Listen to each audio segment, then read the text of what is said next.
दोस्तों, मेरा ये आर्टिकल मैंने रमजान के तीसरे अशरे में पब्लिश किया था।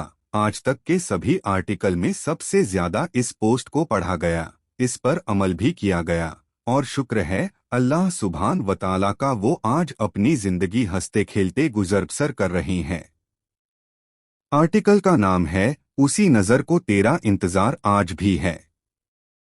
नहीं बेटा, साथ जाना नहीं। मामू को तुम्हारी पसंद मालूम है, वो जैसे तुम चाहो वैसे ही कपड़े ले आएंगे। बच्चे ने थोड़ी जिद की, फिर चुपचाप सिर झुका लिया। माँ दूर से उसे देख रही थी, सोच में डूबी, टूटती हुई और अंदर से शर्मिंदा भी। कभी वही बच्चा अपनी हर ख्वाहिश अब्बा से जिद करके पूरी करवाता था, आज खामोश है। क्या बच्चा समझदार हो गया है? मगर ये समझदारी है या हालात के सामने की मजबूरी? बेटे में आई ये तब्दीली बेचैन करने वाली थी। ये किसी एक टूटे रिश्ते की दास्तान नहीं, तकरीबन हर जगह कुछ ऐसा ही मंजर देखने मिलता है। अक्सर देखा गया है, झगड़ा माँ बाप का लेकिन सजा भुगत रहते हैं बच्चे, ये खामोशी में, झूठी मुस्कुराहट में और छोटे छोटे ठीक है जैसे जुमलों में सिमटकर रह जाते हैं। हम अपनी जिद, अपने गुरूर और अहम की कीमत अपने ही बच्चों की मुस्कान और उनके मुस्कबील से क्यों वसूल कर रहे हैं? हाजरीन, ये रमजान का तीसरा अशरा चल रहा है और इन 10 दिनों में सच्चे दिल से दुआ करोगे तो यकीनन कबूल होगी। गलती किसकी है या थी, ये सवाल अब पीछे छूट गया है। आज हमें अपने आप से सवाल करना है। जिस दिन से आप दोनों अलग अलग हुए हो, उस दिन से आज तक आपको कोई ऐसा मिला है जो आपके हर सुख दुख में आपके साथ बराबर का हिस्सेदार बना हुआ है? वो कौन है जो आपकी इज्जत की हिफाजत करता है, जिसके हाथ आपको रूहानी और जिस्मानी सुकून मिलता है, जो बच्चों और हमारी भविष्य मुस्तकबिल की बुनियाद हो? आप एक दूसरे का सहारा और साया कौन बन सकता है?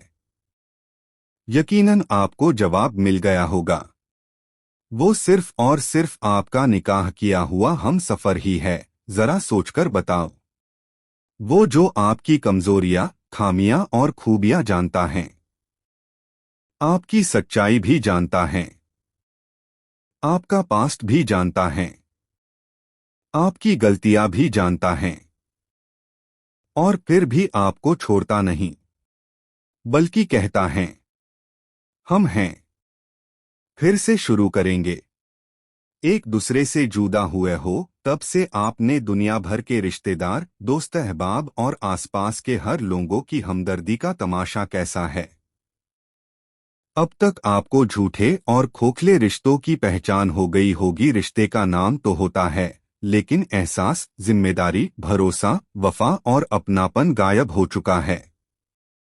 ऐसे रिश्ते ऊपर से चमकदार दिखाई देते हैं, मगर अंदर से बिल्कुल खोखले, सूखे पेड़ की तरह, जो खड़ा तो है पर उसमें न हरियाली है न जान। मैं बहुत बड़ा स्कॉलर तो नहीं, लेकिन यह बात बहुत सच्ची, बहुत गहरी और 15 सालों के तल्ख तजुर्बे से निकली हुई हकीकत है।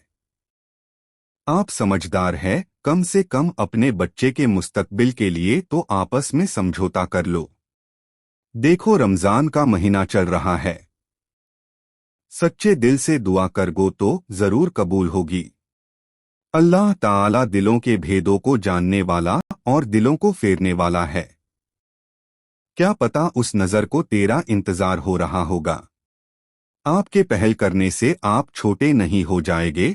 आपके 2 कदम पीछे हटकर समझौता, कॉम्प्रोमाइज कर लेने से अपनी और अपने बच्चों की जिंदगी संवर सकती है। आपका केस पुलिस चौकी, कोर्ट, जमात या दारुल कज़ा में चल रहा हो, या शरीयत या कानूनी तौर पर तलाक खुला हुआ हो, अलग होकर कितना भी समय हो गया हो, आप दोनों अगर एक होने की ठान ले तो कोई भी इसे रोक नहीं सकता। अगर दिल में कहीं थोड़ा सा भी अपनापन बचा है, अगर आंखों में उम्मीद की एक पतली सी रोशनी है, तो इंतजार मत कीजिए। आप ही हिम्मत करके ईद के दिन उन्हें फोन करें। हो सकता है एक हेलो से बात शुरू हो जाए और वही हेलो टूटते हुए घर को फिर से बसाने का पहला कदम बन जाए। याद रखिए, रिश्ते जिद से नहीं, पहलकदमी, इमोशन और सच्चाई से चलते हैं। एक छोटा कदम, एक कॉल, एक माफी का शब्द कभी कभी पूरे टूटे हुए घर को जोड़ देने के लिए बहुत होता है।